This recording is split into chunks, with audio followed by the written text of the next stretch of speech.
Halo teman-teman, selamat datang di Catatan Programmer. Kali ini kita akan belajar struktur dasar, tipe data dasar, dan sintak dasarnya, khususnya di sisap ya. Sebelum kita lanjut, kita masukin intronya dulu.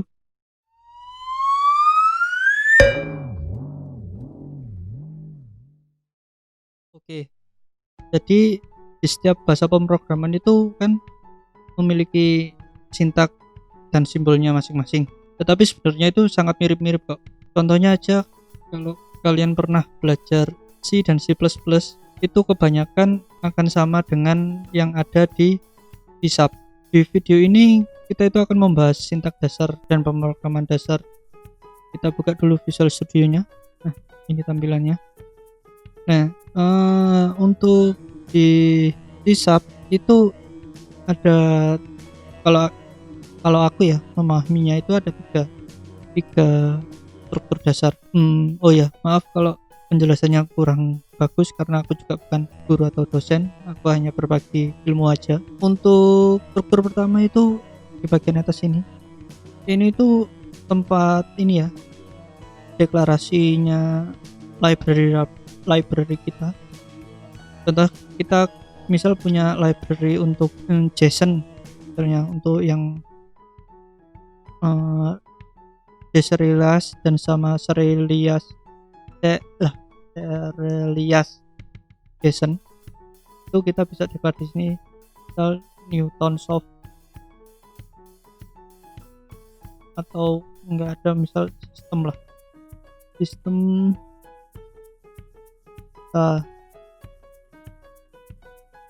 SQL ini untuk biasanya untuk library untuk koneksi ke SQL server, karena kita pakai Windows biasanya kan ada yang mayoritas pakai SQL server ya, ada memang pakai MySQL. Terus ini namespace dan class program, class. Untuk class itu gimana yang menjelaskan yang singkatnya? Bahasa C# ini kan bahasa pemrograman yang menggunakan OOP ya. Jadi setiap kali kita membuat program di C# kita harus membungkus fungsi dan variabelnya itu di dalam kelas.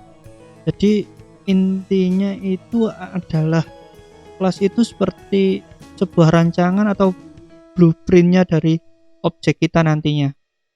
Terus untuk ini di sini yang static void ini. Nah, seperti tadi kan aku bilang kelas itu adalah blueprint dari objek. Nah, dua objek ini kan pasti mempunyai fungsinya masing-masing. Contoh, misal kita buat objek mobil gitu ya. Berarti kan mobil itu apa fungsinya? Dia punya fungsi untuk berjalan. Jadi nanti kita buat misal di sini public function atau public void public void jalan. Nah, kayak gini. Ini dia akan memberi perintah untuk jalan. Cuman di sini belum dipanggil. Gimana cara manggilnya atau menggunakannya? Misal kayak ini kan, console write line hello world. Kalau kita jalankan kan dia akan di aplikasi konsol kita itu akan mengeluarkan tulisan. Nah, ini memunculkan tulisan hello world. Gimana kalau misalnya console write line ini kita pindah ke jalan. Nah, di sini kita panggil jalan atau this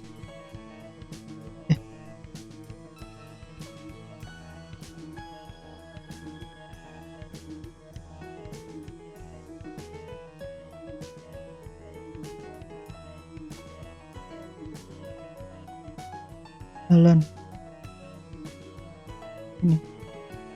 Ini publik juga bisa sebenarnya. Terus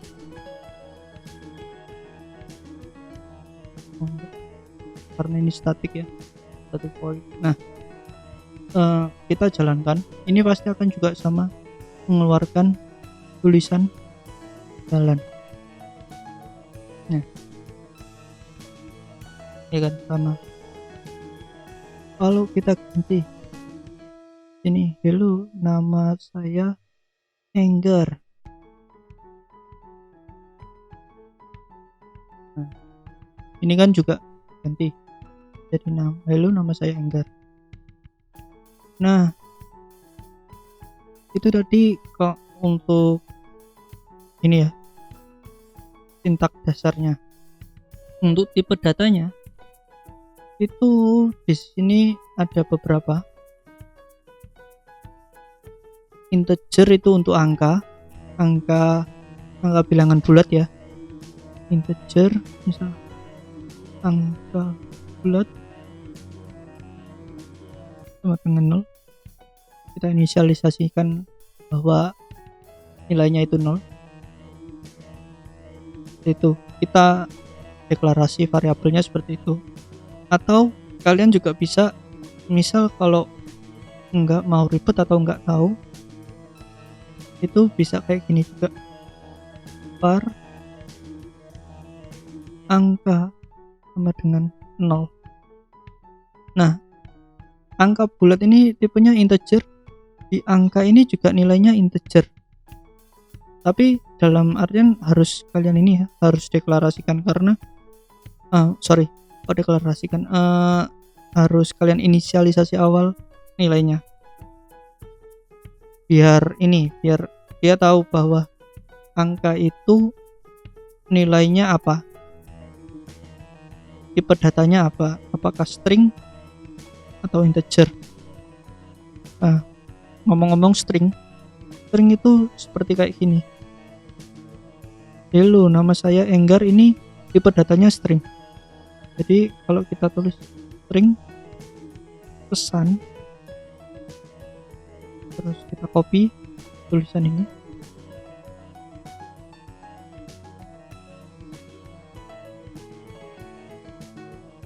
terus console write line tadi yang ada tulisan hello, nama saya Enggar, kita isi dengan pesan. Kita jalankan, harusnya akan keluar tulisan juga hello, nama saya Enggar. Nah, kenapa bisa begitu? Karena di dalam variabel pesan ini kita sudah mengisikan datanya atau kata-katanya itu hello, nama saya Enggar. Jadi seperti itu. Juga ada tipe data double. Double ini untuk biasanya bilangan desimal ya. Nah, bukan desimal, ya desimal lah. Double dan desimal ini ada sendiri. Double misal angka double. Nah, angka double itu deklarasinya seperti ini. Nah, kalau kalian mau mencoba itu kayak gini, hello, nama saya Enggar, berat saya, nah ini kita pindah ke atas, kita tulis misal 45,6. Nah, di sini kita kasih plus, terus tuliskan di sini angka double atau berat badan. Nah, nanti akan munculnya hello, nama saya Enggar, berat saya 45,6. Jadi kayak gitu. Nah, kenapa di string ini tadi bisa kita kombinasikan dengan double karena kita ada fungsi ini pakai ini operator plus. Di sini operator plus ini bukan operator aritmatika ya, cuma penggabungan aja, simbol penggabungan. Nah, apakah berat badan di sini tipe datanya masih double? Jawabannya itu enggak, karena di sini dia sudah berubah menjadi string. Nah, jadi kalau kalian mau melakukan operasi aritmatika, ini sudah nggak bisa dipesan. Tapi kalau kalian mau melakukan operasi aritmatikanya luar, itu masih bisa. Terus kalau untuk penulisan blok kode ini kayak ini kurung kurawal namanya, ini kurung kurawal buka dan kurung kurawal tutup. Itu terserah ya, maksudnya ini masing-masing orang beda-beda. Ada yang menulisnya kayak gini, nah ada yang kayak gini, kurung di sini, ada yang seperti ini. Itu terserah, bebas, sama aja. Nah, kalau untuk kita membuat catatan atau komentar, misal di sini kita pakai tanda ini ya, slash. Nah, slash 2 kali, kita tulis lah catatan apa. Ini variabel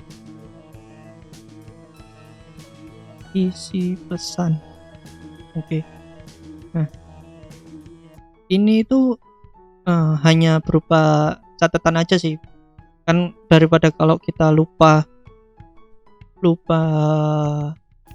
variabel ini dibuat apa, kita kasih komentar. Jadi lebih enak kalau kita membuka code kita kembali. Terus apalagi, intinya itu udah dulu untuk yang pertama sih.